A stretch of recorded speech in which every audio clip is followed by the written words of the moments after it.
Buy 2 pigs, get a Apache slave for free. But Cowboy washed her and revealed her true beauty. Dustfall Station hung in space like a rusted lantern, lit from inside by cheap neon and the steady glow of docking beacons. It was not a place people visited for comfort.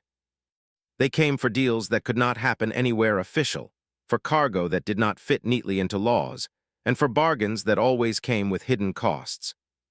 A man everyone called the Cowboy walked through the main market corridor with calm steps, as if the noise and smell did not touch him. His boots were scuffed from real dirt, not the powdered dust the station sold in souvenir jars. His hat looked out of place under steel ceilings, but he wore it anyway. People noticed him not because he tried to be noticed, but because he moved like someone who had seen bigger skies than this narrow metal hall. He had come for animals, not pets, not fancy show creatures. He needed livestock that could live on a hard world.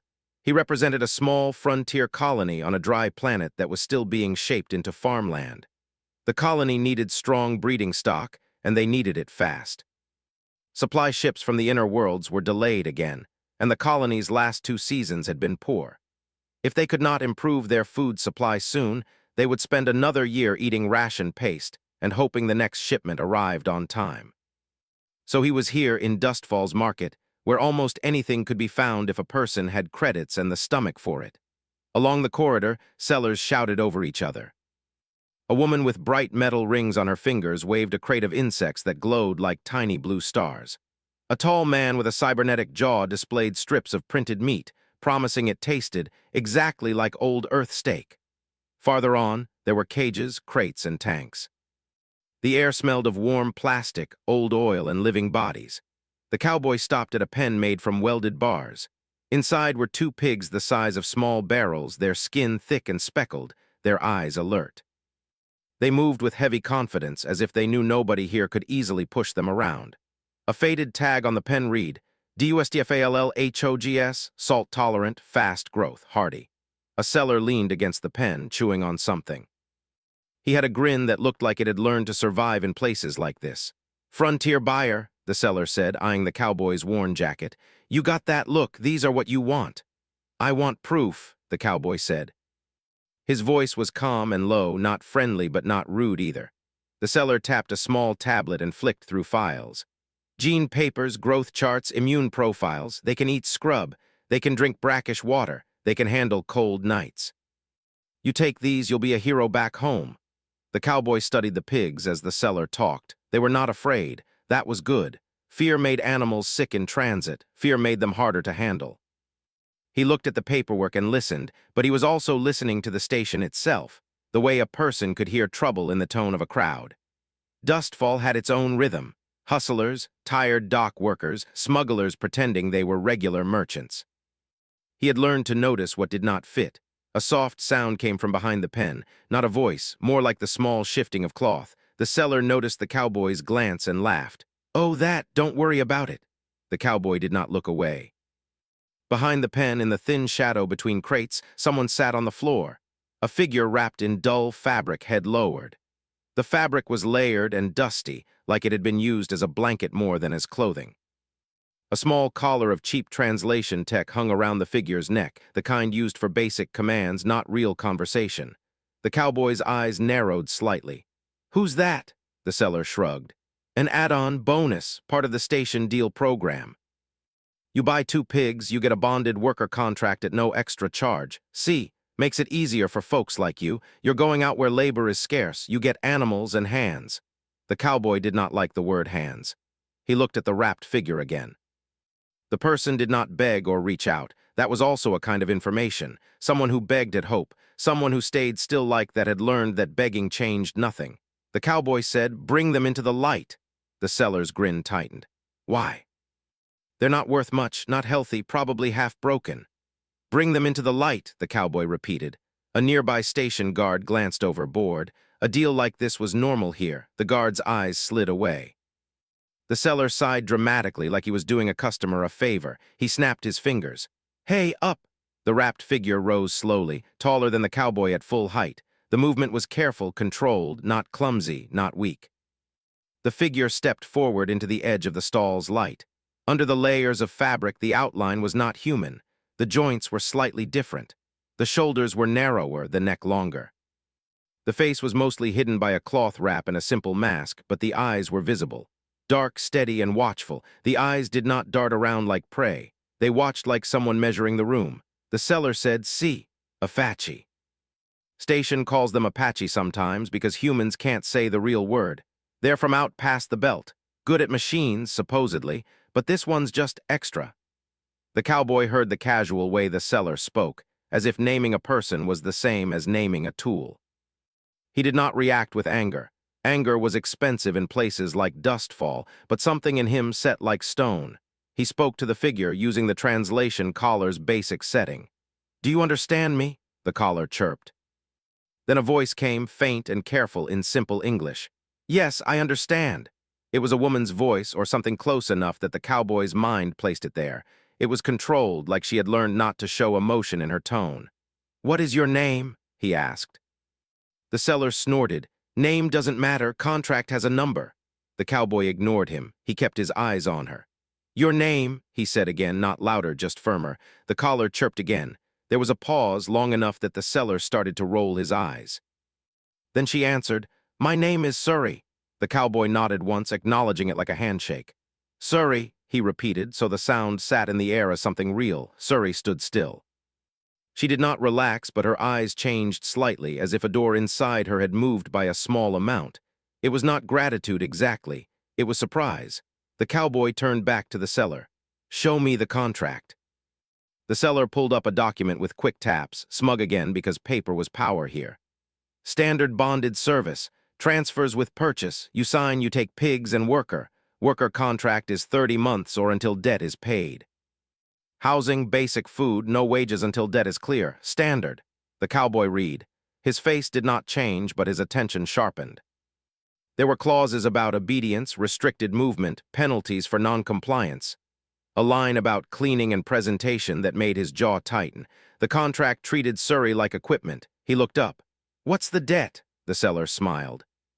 "Transport licensing, station fees, training, it adds up. She's lucky. Someone might take her." "Lucky," the cowboy repeated quietly. Surrey's eyes stayed on the floor between them. She listened, but she did not interrupt. People like the seller did not like interruptions. The cowboy said, "I came for pigs." The seller spread his hands. "And you're getting pigs, 2 for the price we agreed, plus a worker. It's a deal. You want a discount without the bonus? Fine, pay more." The cowboy glanced down at the pigs. They snorted and shifted as if the conversation bored them. Then he looked back at Surrey. Dust clung to her wrappings. The station air had a way of sticking to people, making them look like the place owned them. He asked the seller, "Where did you get her?" The seller's grin softened into something like a warning. "Does it matter? She was part of a batch. Salvage claim. A ship broke down out near the old lanes. Crew sold contracts to pay docking fees. Everybody wins." The cowboy knew that story could be true or partly true or a lie that sounded true. Dustfall ran on stories like that. He said, "I'll pay for the pigs, but the worker contract comes with conditions." The seller blinked. "Conditions? You don't set conditions. You either take the package or you don't." The cowboy leaned closer, just a little, not threatening but present. "I'm paying credits, you're selling, that's how it works. Here's my condition. I take the pigs, I take Surrey off station, and you mark the worker contract as paid." The seller laughed out loud. "Paid? That debt is the whole point. That's why we bundle. You want a free worker. That's the only way." "Not a worker," the cowboy said, still calm. "A person." The seller's smile faded. He looked at the cowboy as if he was trying to decide whether this was a joke or a trap. "Listen, frontier man, you want to play hero, do it somewhere else. Dustfall doesn't run on feelings." The cowboy nodded as if he understood perfectly. "Fine. Then Dustfall can run on math."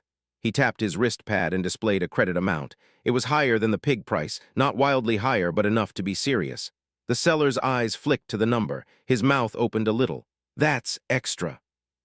"That," the cowboy said, "is what you're charging me to mark the debt paid and close the contract. You'll still get your profit. You'll just get it now instead of later."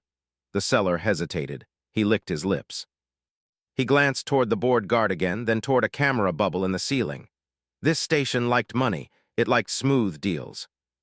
The seller was not used to customers offering smooth deals that reduced long-term profit, but the credit amount in front of him was a real thing in the present, not a promise stretched over months. Surrey did not move, but her breathing changed. Very slight. The cowboy noticed. The seller muttered, "You're crazy." "Maybe," the cowboy said, "but you're still thinking about it." The seller's fingers hovered over the tablet. "If I do this, I need it clean, no trouble, no station audits. I don't want some guild office asking why I voided a contract." The cowboy said, "Mark it as paid. Voluntary release. She's not defective equipment returned. She's a contract closed early." The seller frowned. "Release," he repeated, testing the word. "Yes," the cowboy said. "Release." The seller breathed out through his nose, annoyed at himself for considering it. "Fine, fine, but you take the pigs today, and you take her today. I don't want her sitting around in my stall if someone asks questions." "Agreed," the cowboy said. The seller tapped quickly. The tablet made confirmation sounds. A small printer spat out a thin strip of official station paper with a stamped code.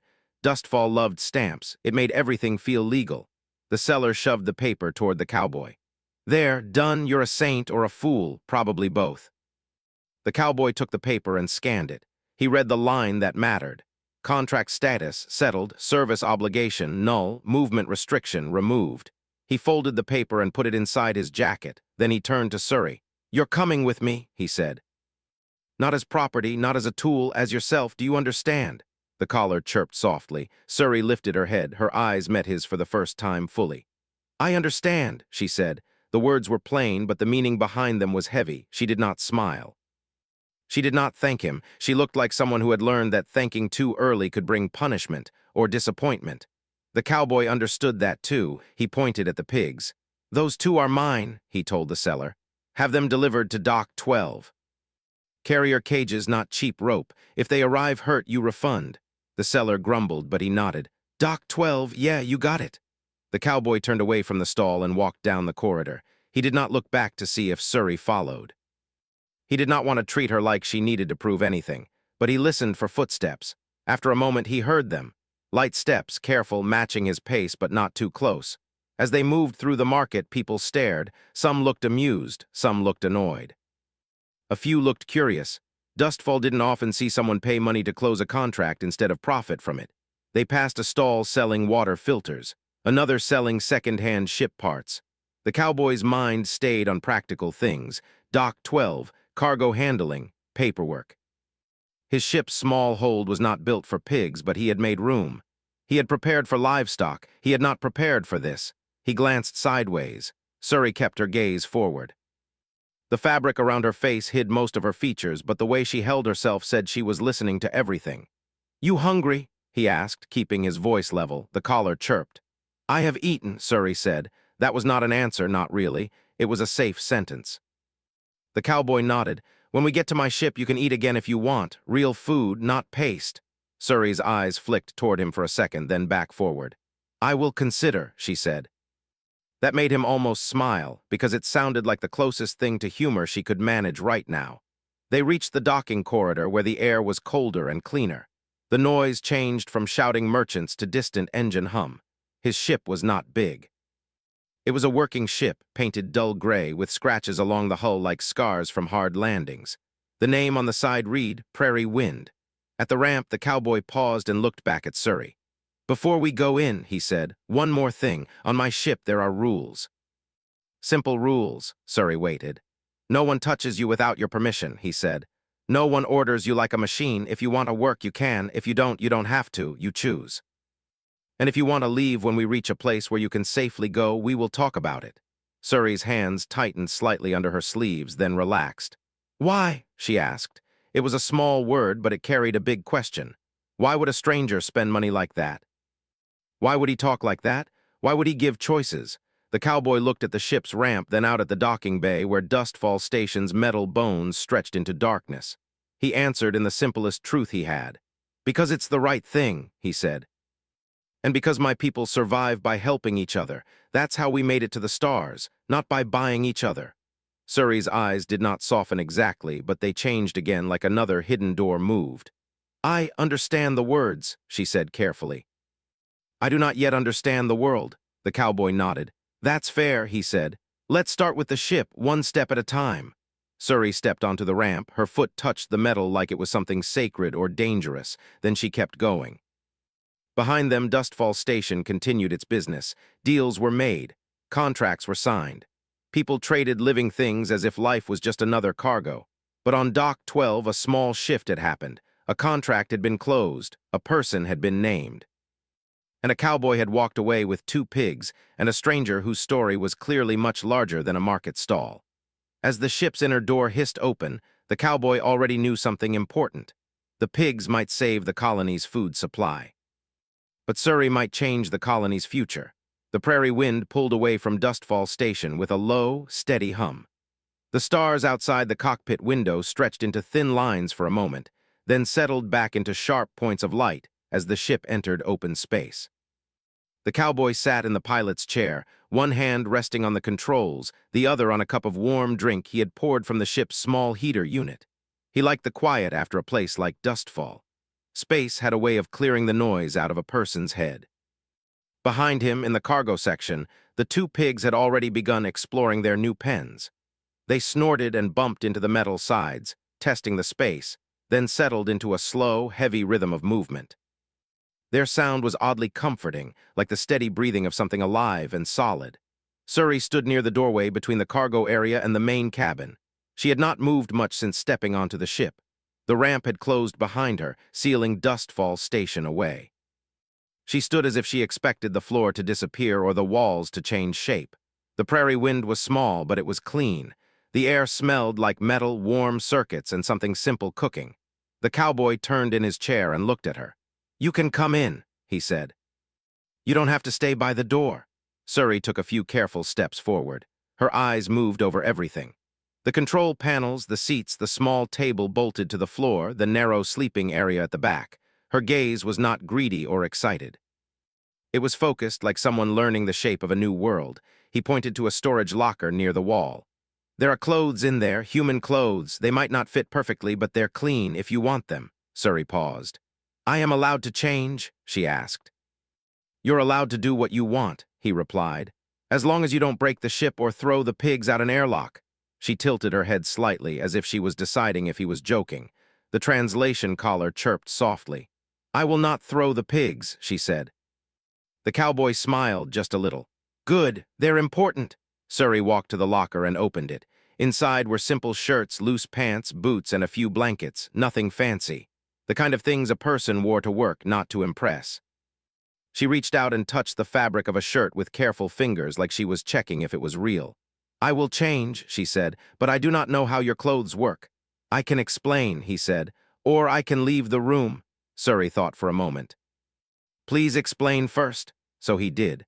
He showed her how the fasteners worked, how the fabric stretched, how the boots opened and closed. He spoke slowly, using simple words. He did not touch her. He pointed and demonstrated on himself when he could. When she nodded, he turned away and went back to the cockpit, giving her space. The ship moved through a field of faint starlight and drifting dust. The cowboy checked the course. They were heading toward the colony world, a planet called Greenwake. It was not green yet, not really. It was mostly brown and gray with patches of growing life. The colony had only been there for 8 years. 8 years was nothing for a planet, but it was everything for the people trying to make a home. He heard movement behind him. Softer than before. Different. Surrey stepped into the cockpit area. The human clothes did not fit her perfectly, but they fit well enough. The loose shirt hung a little too long on her arms, and the pants were tight at the knees and loose at the hips. But the fabric showed the shape of her in a way the wrappings never had. Her skin was not the flat color he had expected from an alien species. It held a soft glow, like moonlight on water. Faint patterns moved across her arms and neck, lines and shapes that shifted slowly like living art. They were not bright, just enough to catch the eye. The cowboy did not stare, but he noticed.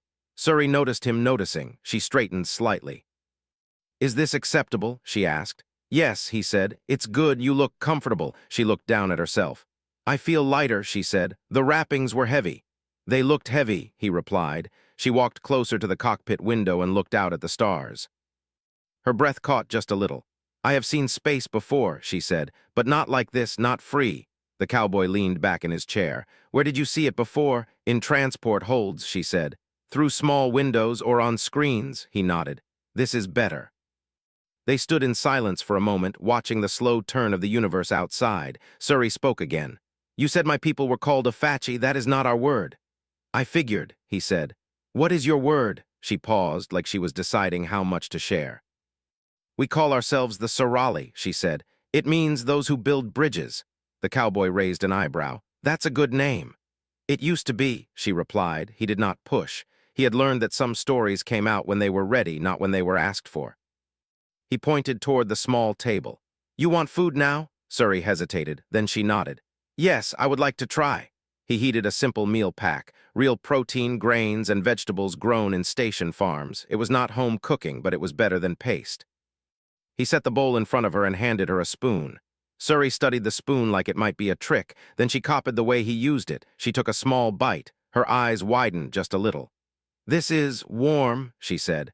That's usually how food works, he said. She took another bite, bigger this time. It has many tastes, she said. Not just one, he smiled. Yeah, that's the idea. As she ate, some of the tension in her shoulders faded, not all of it, but enough to show she was beginning to believe the ship was not a trap. After a while, she asked, Where are we going? Greenwake, he said. A human colony, small, growing, they need pigs. They might also need someone who knows about machines and land. She looked at him. You believe I can help them? I believe you can help if you want to, he said. Big difference. Suri thought about that. What do they give in return? He shrugged. Food, shelter, a place to be, maybe friends if they're smart. She looked back at the stars. My people used to travel to help worlds grow, she said. We did not take payment. We believed that if we helped enough places, someone would help us when we needed it. And did they? He asked. Her patterns dimmed slightly. No, the cowboy was quiet. The ship hummed around them, steady and patient. After a while, Suri asked, Why do you live on the edge of your people's space? He smiled at that. Because someone has to. The center worlds are nice, safe, comfortable, but the edge is where things change. Where new people show up, where problems are real and not just words on screens. And you like that, she said. I need that, he corrected. They talked like that for a long time, about small things, about how humans learned to grow plants in space. About how the Sorali once shaped weather patterns with machines that sang to the sky. About the pigs and why humans liked them so much. Suri found the idea of keeping animals for food strange, but she did not judge. She asked questions instead. The ship traveled through a thin cloud of glowing dust. The stars turned soft and colorful for a while, like a painting. Suri pressed her hand against the glass. The faint light reflected in her patterns, making them glow brighter. The cowboy watched her from the corner of his eye. He thought about how close he had come to walking past that stall without looking back. Later, he showed her the sleeping area. There were 2 small bunks. You can take the top, he said. I like the bottom. Suri touched the edge of the bed. This is mine, she asked. It can be, he said, for as long as you're here. She sat down slowly, testing it. The mattress shifted under her weight. She laughed, a soft sound like she had surprised herself. It moves. Everything moves in space, he said. When she lay down, she did not curl up like someone trying to be small. She stretched out, careful but not afraid. The blanket covered her patterns, but a soft glow still came through the fabric. The cowboy went back to the cockpit and set the ship on long travel mode. The prairie wind would take 2 days to reach Greenwake. 2 days in a small ship with a stranger who was not really a stranger anymore. He leaned back and closed his eyes for a moment. He dreamed of wide fields and soft rain, of a world that listened when people spoke to it. When he woke, Suri was in the cockpit watching the navigation screen. Is this our path? She asked. Yeah, he said. That line, it's where we're going. She traced the glowing route with her finger, not touching the screen. It looks like a bridge, she said. He smiled. Maybe it is.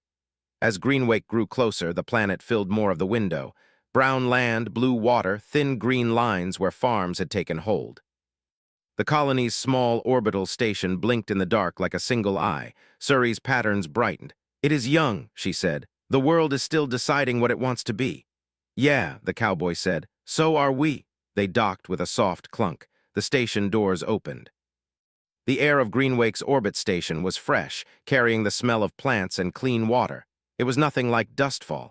A few colonists waited on the dock. Men and women in work clothes, boots dusty with real dirt.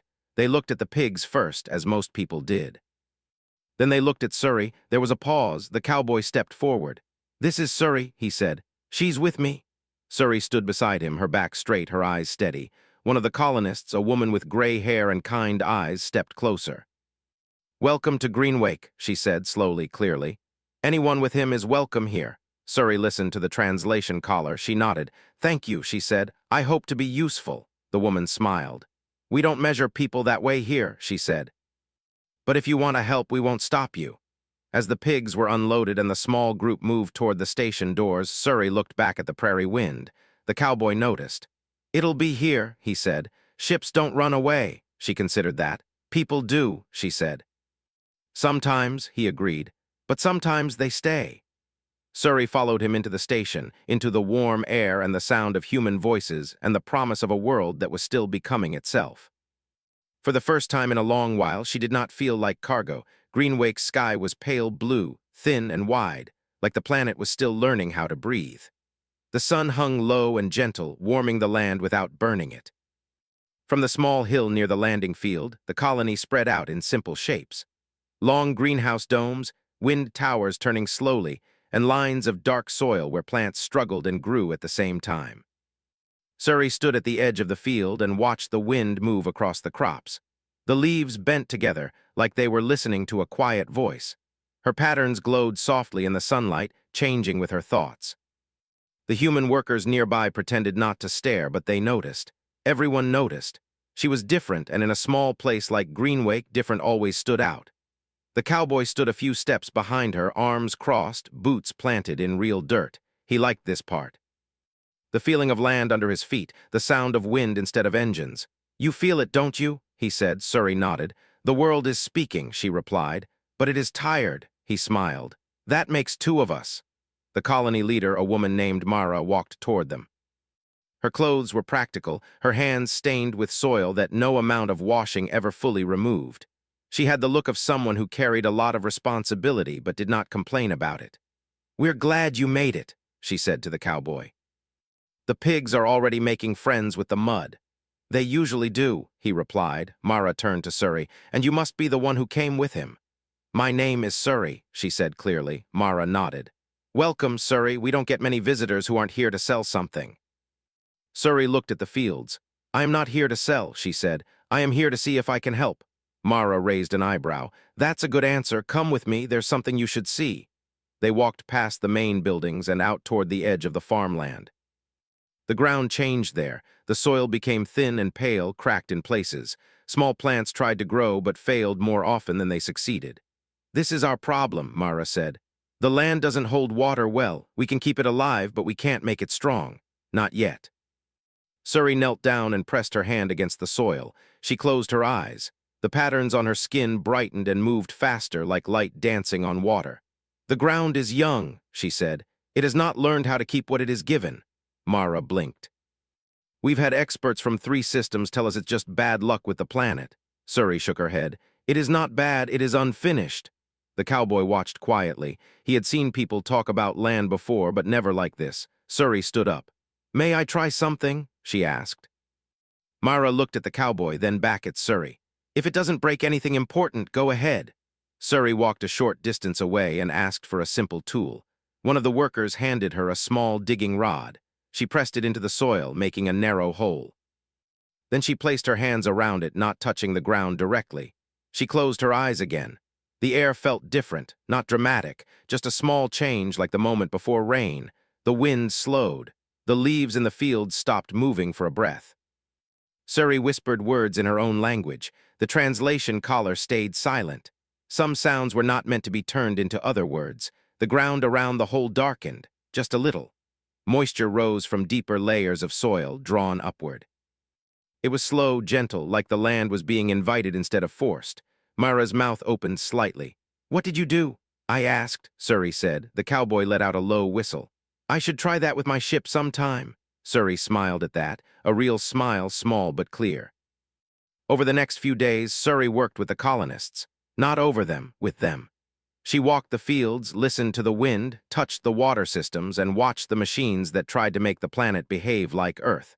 She did not tell them to throw their tools away. She showed them how to use them differently. "The machines push," she explained to a group of workers gathered around a water tower. "The world pushes back. If you guide instead, the world helps you." They did not understand all of it, but they understood enough to try. The crops began to change, slowly. The leaves grew thicker, the soil held water longer. The wind towers turned more smoothly, catching air that had once slipped past them. People talked. They talked at meals, in the sleeping halls, in the work sheds. About the glowing woman who spoke to the ground. About the cowboy who had brought her. About how maybe Greenwake would finally stop feeling like a place they were just surviving and start feeling like a place they were living. Children followed Surrey around. They were not afraid of her. Children rarely were. They asked questions she answered with patience. "Why do you glow?" one asked. "Because I am happy," she said. "Can I glow too?" the child asked. Surrey laughed softly. "You already do, I just see it better." The cowboy watched these moments from a distance. He felt something in his chest that he did not have a good word for. Pride, maybe, or relief. One evening, he and Surrey sat on the roof of one of the buildings, looking out at the stars. Greenwake's sky was clearer than Dustfall, free of station lights and metal shadows. "My people once built cities in space," Surrey said. "They were like moving worlds, full of gardens and water and light." "What happened?" he asked. Her patterns dimmed. "We trusted the wrong allies. We gave too much and asked for too little. When our home failed, there was no one left who remembered how to help us." The cowboy was quiet for a long time. Then he said, "My people have a saying, if you want to go fast, go alone. If you want to go far, go together." Surrey thought about that. "We went very fast," she said. Down in the colony, a signal dish turned toward the sky. Surrey had asked for it, not to call her people, not yet. She said she wanted to listen first. "What are you listening for?" Mara had asked. Surrey had answered, "To see if anyone is listening for me." One night the dish picked up a faint pattern, not a voice, not a message, just a signal that matched the rhythm of Surrey's own people. She stood in the control room, her hands shaking slightly. The cowboy stood behind her. "They're out there," she said, "scattered, quiet, hiding." "You want to answer?" he asked. She hesitated. "If I do, they will know where I am, and so will others." "Yeah," he said. "That's usually how it works." Surrey looked at the colony through the window. The lights, the fields, the people moving in the distance. "If I stay silent," she said, "my people stay lost. If I speak, this place might be seen." The cowboy did not tell her what to do. He had learned better than that. Surrey reached out and sent a simple signal, not coordinates, not details, just a pattern, a greeting, a promise. The response did not come right away. Space was big. Signals took time. Days passed. Work continued. The pigs grew fat and happy. The fields grew greener. The colony began to feel like something strong instead of something fragile. Then the dish chimed. Surrey ran to it. The cowboy and Mara followed. The signal was clearer this time. A message broken but understandable. "We hear you," it said. "We thought we were alone." Surrey's patterns flared bright, lighting the room. She laughed and cried at the same time, the sounds mixing in a way that made the humans step back, unsure but moved. "They're alive," she said. "They're still out there." Mara put a hand on her shoulder. "So are we," she said. The cowboy looked at the stars through the window. He thought about Dustfall Station, about contracts and stalls and people who saw life as something to trade. He thought about Greenwake, about fields that listened. About a signal sent into the dark. Humanity had not found a new world. They had found new neighbors. The signal Surrey sent into the stars did not come back alone. At first, it was only small replies. Quiet patterns, gentle greetings, simple questions. Sorali voices from far places, careful and unsure. They spoke of broken ships, hidden stations, worlds where they were allowed to stay only if they did not draw attention. They spoke of being useful and being silent, of helping and then moving on before someone decided they were worth owning. Surrey listened to every message. She did not rush. She did not answer all at once. She wanted her people to feel that this place was not just a light in the dark, but a steady fire. The cowboy watched her work in the control room. She sat still, hands resting on the console, her patterns glowing softly as the signals passed through the system. The room felt warmer when she was there, not in temperature, but in feeling. Mara stood near the door, arms folded. "We're starting to get attention," she said, "not just from your people." "What kind of attention?" the cowboy asked. "Trade networks," she replied. "Nearby stations, a few system councils. They're asking why our crop yields jumped so fast, why our water systems stopped failing. They want reports." Surrey looked up. "Is that bad?" Mara smiled, but it was a careful smile. "It's not bad, it's just big. When people notice you, they want something." The cowboy leaned against the wall. "They always do." A week later, the first visitors arrived. A small trade ship landed on Greenwake's field, its hull painted bright white, its name stamped in bold letters, SDARPATH Exchange. The people who stepped off wore clean clothes and easy smiles. They carried tablets and data pads instead of tools. They were polite. They praised the colony. They complimented the fields. They admired Surrey's glowing patterns with open curiosity. One of them, a tall man with silver hair, spoke to Mara. "We represent several trade groups in this sector," he said. "We're interested in what's happening here. You seem to have found a new method of land development." Mara nodded. "We've had help." The man's eyes flicked to Surrey. "Yes, we can see that." He turned to her. "Your people are known for environmental engineering," he said. "We would like to offer partnership opportunities, shared knowledge, shared profits." Surrey tilted her head. "What is profit?" she asked. The man blinked. "It's benefit, growth, resources." Surrey looked at the fields. "The land grows," she said. "The people eat, the children laugh. Is that not benefit?" The man laughed lightly, as if she had told a charming joke. "That's part of it, but there's more to be gained." The cowboy stepped forward. "What are you really offering?" The man smiled at him. "Access. We help you spread this success to other worlds. In return, we manage distribution and agreements. Everyone wins." Mara crossed her arms tighter. "And who decides the agreements?" The man's smile did not change. "We do, that's what we're good at." Surrey watched this exchange closely. She remembered Dustfall Station. The stall, the contract, the word lucky. She spoke. "If we help other worlds," she said, "we will help them because they need it. Not because they can pay." The man's smile faded slightly. "That's not how the galaxy works." The cowboy looked at him. "Maybe it's how this part of it will." The trade ship left the next day. The messages did not stop. Soon other ships arrived, some curious, some cautious.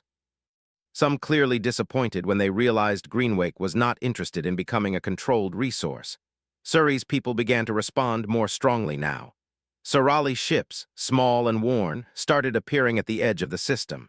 They did not land right away.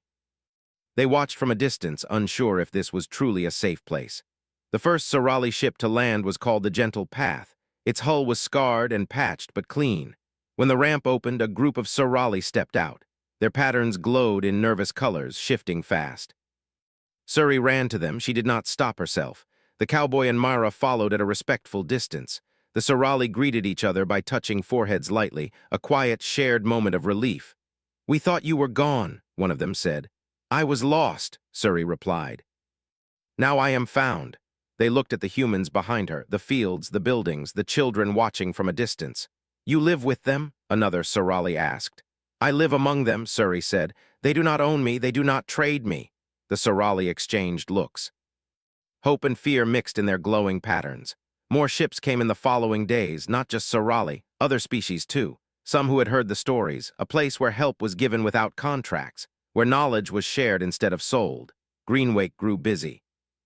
Mara called a meeting in the main hall. Humans, Sorali, and a few others filled the space. The cowboy stood near the back, watching. "This place is changing," Mara said. "We started as a small colony trying to survive. Now we're becoming something else. A meeting point." "A promise, that's good, but it's also risky." A human farmer spoke. "What kind of risk?" "The kind where bigger powers notice and decide they want control," Mara replied. A Sorali elder stepped forward. His patterns glowed slow and steady like deep water. "We have known control," he said. "We have known what happens when others decide our value." Surrey stepped beside him. "We cannot hide forever," she said. "If we hide, we stay small. If we stand, we may fall, but we may also grow." The room was quiet. The cowboy finally spoke. "My people didn't leave Earth because it was easy. We left because we believed we could build something better out here. Not perfect, just better." Mara nodded. "So what do we do?" Surrey looked around the room, at faces, human and alien. At hands that had planted seeds and repaired ships and held tools instead of weapons. "We invite," she said. "We do not sell. We do not force. We do not close our doors. We build a place where people come because they want to be here, not because they have to be." A young Sorali asked, "And if someone comes who does not want to share?" The cowboy answered, "Then they don't stay." The meeting ended with no formal votes, no written laws, just an understanding. Greenwake would be open. The next test came sooner than expected. A large ship arrived in orbit, bigger than any trade vessel. Its name was long and official, marked with the seal of a regional council. It sent a message requesting a formal delegation. Mara sighed. Here we go. The council representatives were polite but firm.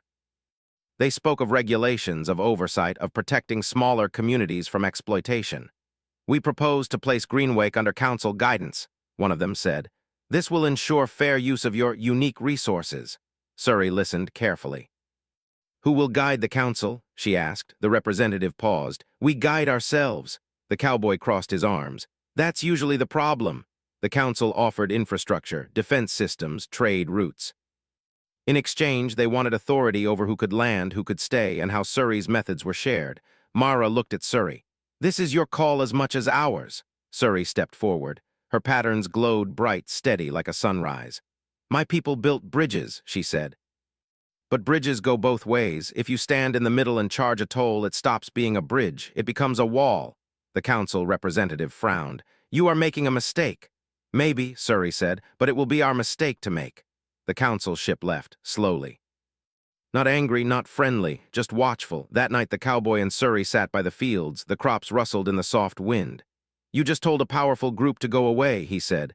Yes, she replied. Does that scare you? She thought about it. Yes, she said. But being owned scares me more, he nodded. Fair. In the days that followed, word spread, not through official channels, but through travelers, pilots, and quiet messages. There was a place where no one asked what you could pay, only what you could share. Greenwake became a small light in a very big dark. The cowboy watched ships come and go. He helped where he could. He repaired engines. He taught kids how to fix broken tools. He planted trees that would not grow tall for years, maybe decades. Surrey stood at the signal dish again one evening. She sent a message, not just to her people, but to anyone listening. This place exists, the message said. If you are tired of being a resource, come be a neighbor. The stars did not answer right away. They never did. But the cowboy had learned something. The morning sun rose over Greenwake like a quiet promise. Its light touched the fields first, then the rooftops, then the wide landing area where ships of many shapes and colors now rested. The planet no longer looked empty or young. It looked busy, alive. The cowboy stood near the edge of the field, hands in his jacket pockets, watching a group of children chase each other between rows of tall green plants. Some were human, some were not. Their laughter sounded the same. Surrey walked up beside him. Her patterns glowed softly in the sunlight, calm and steady. The land is happy today, she said. He smiled. I think the people are too. Greenwake had changed in ways no one could have planned. The colony was no longer just a human settlement. It had become a meeting place. Sorali ships rested next to human freighters. Small alien craft with strange designs sat beside rough, practical transports from nearby systems. There were no gates or guards, just signs that said welcome in many languages. Mara walked toward them carrying a small data pad. We got another message, she said. A family from the outer belt wants to settle here, mixed species. They heard about us through a pilot. Surrey nodded. Tell them they are welcome, Mara smiled. I already did. The cowboy looked out at the horizon. You ever think about how this all started? He asked. Surrey tilted her head. With pigs, he laughed. Yeah, with pigs. She laughed too, a warm sound that still surprised her sometimes. They walked through the colony together. People waved. Some stopped to talk. A Sorali engineer showed the cowboy a new water system that mixed human pumps with Sorali guiding tech. A human farmer thanked Surrey for helping the soil near the river bend. A child handed Surrey a drawing of a glowing person standing next to a big, crooked ship. That's you, the child said, and that's his ship. Surrey took the drawing carefully. It is very beautiful, she said. Later in the main hall, a small gathering had formed. No official meeting, just people who wanted to talk. News had spread that a group of nearby systems wanted to create a shared network, not run by councils or trade groups, but by the places themselves. Each world would speak for itself. Greenwake had been asked to help start it. Mara stood in the center of the room. They want us to be part of something bigger, she said. Not in charge, just involved. A human mechanic crossed his arms. Sounds good, but big things get complicated. A Sorali elder nodded. So do small things. We must choose which kind of complicated we prefer. Surrey looked at the faces around her. We did not build this place to be alone, she said. We built it to show what is possible. The cowboy leaned against the wall, listening. He did not need to speak. This was not his moment. This was theirs. The group agreed to send a message back. Not a promise, not a contract, just a willingness to talk. As the meeting ended, Surrey stepped outside. The sky was turning orange and purple. The first stars appeared, quiet and distant. The cowboy joined her. "You ever miss your old life?" he asked. She thought about broken ships, hidden stations, quiet voices in the dark. "I miss my people when they were whole," she said. "But I do not miss who I was when I was alone." He nodded. "That makes sense." A small Somali child ran past them, chasing a human child. Their footsteps kicked up dust that glowed in the fading light. Surrey watched them. "My people believed we had to travel to help others," she said. "I think we forgot that sometimes staying is how you help." The cowboy looked at the prairie wind, resting at the edge of the landing field. The ship had been his home for a long time. The stars had been his road. "You thinking about staying?" he asked. Surrey looked at him. "Are you?" He was quiet for a moment. "I thought I'd drop off pigs and move on," he said. "That was the plan." "And now?" she asked. He looked at the fields, the people, the growing lights of the colony. "Now I'm not sure I'm done here." That night, a message arrived, not from a council, not from a trade group. From a small world far away, a place that had been struggling with water loss and failing crops. They had heard about Greenwake. They asked for help. Surrey read the message slowly. Her patterns glowed brighter with each line. "They are not asking for machines," she said. "They are asking how to listen." Mara smiled. "That's a good place to start." The next morning, the prairie wind lifted off, but it did not leave alone. A Somali ship flew beside it, light and smooth. They were not going to another world to fix it. They were going to meet it. To learn what it needed, the cowboy sat in the pilot's chair, hands steady on the controls. Surrey stood beside him, watching the stars stretch and settle. "Do you trust them?" he asked. "I trust that they want to grow," she said. "That is enough to begin." They traveled through quiet space, carrying no cargo, no contracts, no promises of profit, just knowledge and patience. When they arrived, the world below was dry and pale. The people waiting looked tired but hopeful. Surrey stepped forward and knelt, pressing her hand to the ground. The cowboy stood behind her, a familiar presence, solid and calm. The land did not change right away, but the people did. They watched. They asked questions. They tried. That was how it always began. Back on Greenwake, life continued. Ships came and went. New homes were built. Fields spread. The signal dish sent and received messages that were not about deals, but about needs and ideas and stories. One evening, long after the prairie wind returned, the colony gathered for a simple celebration. No special reason, just a clear night and a good harvest. There was food from many worlds, music that mixed human strings with Somali tones that sounded like wind through water. People sat together, sharing stories. Mara raised a cup. "To Greenwake," she said, "and to the strange, good path that brought us here." Everyone raised their cups. The cowboy sat on a bench watching Surrey talk with a group of Somali and humans, her patterns glowing bright and easy.